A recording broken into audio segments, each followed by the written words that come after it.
رمضان کے بعد بھی مسلمان کا اچھے اعمال پر ثابت قدم اور کاربند رہنا محسن عالم اللہ رب کریم کے پاس اس کی قبولیت کی نشانی ہے۔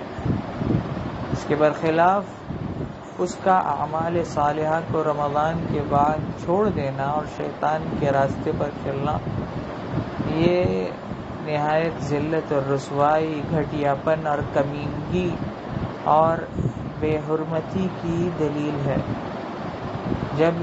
جب بندہ اللہ کے نزدیک بے حیثیت ہو جاتا ہے، بے عزت ہو جاتا ہے، تو پھر اس کو کوئی بھی عزت نہیں دے سکتا۔ وَمَن يُهِنِ اللَّهُ فَمَا لَهُ مِن مُّكْرِمٍ۔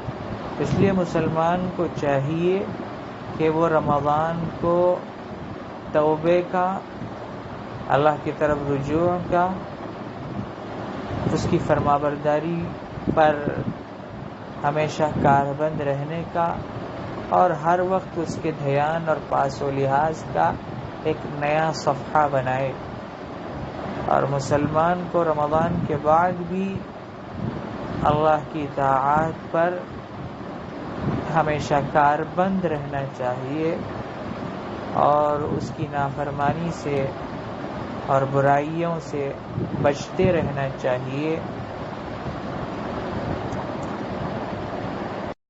اور رمضان میں جو اعمال اس کو خالق کائنات اللہ رب العالمین کے قریب کرنے والے تھے، رمضان کے بعد بھی ان کے تسلسل کو باقی رکھنا چاہیے۔